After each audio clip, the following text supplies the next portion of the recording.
السلام علیکم۔ درود و سلام محمد و محمد کی آل پر۔ شب برات۔ شب برات کی وہ رات ہے جو لیلۃ القدر یعنی رمضان کی 27ویں شب کو آتی ہے۔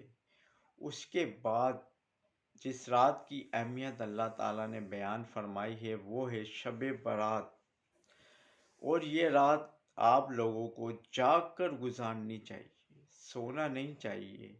انسان سوتا رہتا ہے، مگر یہ وہ راتیں ہیں، کچھ راتیں ہیں شب معراج، شب برات اور لیلۃ القدر کہ جس کے اندر انسان کو بیداری اختیار کرنی چاہیے اور یہ پوری رات جاگ کے گزارنی چاہیے۔ اس رات کو آپ نوافل پڑھیں، اعمال پڑھیں، تو اللہ کے حضور نذرانہ عقیدت پیش کریں اور اپنی دعاؤں کو رو رو کر گڑ گڑا کر مانگے تاکہ وہ آپ کی دعا رد نہیں کرے اور اپنے بارگاہ الہی میں قبول و منظور فرمائے۔ اب ہم چلتے ہیں شب برات کی اعمال کی طرف۔ تو سب سے پہلے شب برات کا جو عمل ہے، یعنی کہ پہلا عمل ہے غسل کریں آپ، خوشبو لگائیں آپ، اور اسی غسل کے اندر آپ کی نوافل اور نماز ادا ہو جائے گی۔ پہلا عمل ہم نے آپ کو بتا دیا۔ دوسرا عمل آپ کو کرنا ہے، صلاۃ و تسبیح پڑھنی ہے آپ کو۔ جی ہاں، کہا جاتا ہے کہ یہ سال میں ایک بار لازمی پڑھی جائے۔ ویسے تو یہ ہر ہفتے، ہر مہینے، ہر سال پڑھی جائے تو بہتر ہے، اور روز پڑھی جائے تو اور بھی بہتر ہے، مگر سال میں ایک بار اس صلاۃ و تسبیح کو آپ لوگ ضرور پڑھیں۔ تو یہ ہے ہمارا دوسرا عمل۔ تیسرا عمل یہ ہے کہ زیارت عاشوراء، امام حسین علیہ السلام کو پڑھ کر ہدیہ کریں اور رو کر گڑ گڑا کر آپ لوگ دعائیں مانگیں۔ انشاءاللہ تعالی اللہ کی ذات سے امید ہے کہ آپ کی دعا رد نہیں ہوگی اور اللہ کی بارگاہ الہی میں قبول ہوگی۔ اور اس کے بعد جو آپ کو عمل کرنا ہے وہ ہے نوافل کا۔ 2 رکعت کر کے آپ لوگ نوافل پڑھیں، سورہ الحمد 100 دفعہ پڑھیں، تسبیح ہاتھ میں لے لیں آپ لوگ۔ پھر اس کے بعد آپ 5 بار قل اللہ احد پڑھیں، سورہ اخلاص پڑھیں آپ پہلی رکعت میں ہی پڑھیں، پھر اس کے بعد دوسری رکعت بھی اسی طرح آپ ادا کریں۔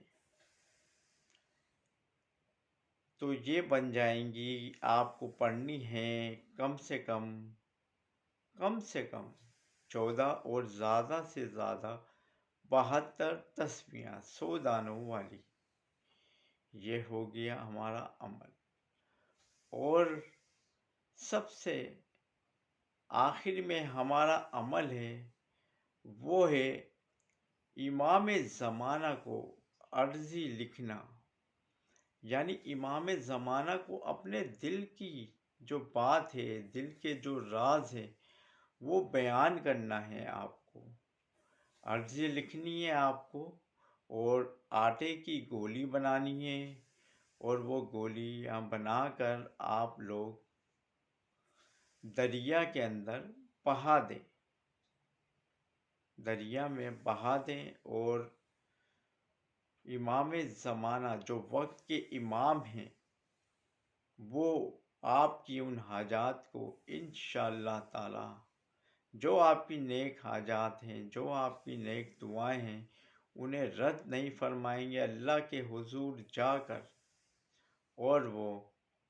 دعائیں آپ کی، جائز دعائیں آپ کی قبول کروائیں گے، کیونکہ وہ وقت کے امام ہیں اور حجت خدا ہیں۔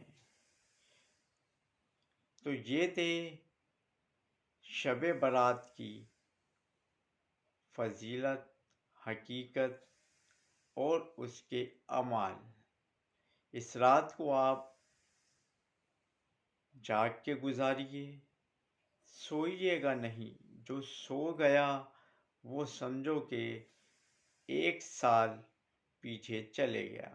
پھر آئندہ سال ہم کو یہ شب برات نصیب ہو یا نہ ہو، یہ تو میرا رب بہتر جانتا ہے، کیونکہ وہ کہتے ہیں کہ اللہ تعالیٰ فرماتا ہے کہ اس رات کو میں زندگی و موت، کس کو زندگی دینی ہے، کس کو موت دینی ہے، کس کی تقدیر تبدیل کرنی ہے، کس کی قسمت چمکانی ہے، وہ سب ہم اس رات کو لوح محفوظ پر لکھ دیتے ہیں۔ تو آپ بھی یہ رات شب برات جاگ کر گزاریے اور لوح محفوظ پر اپنا نام لکھوائیے۔ والسلام علیکم۔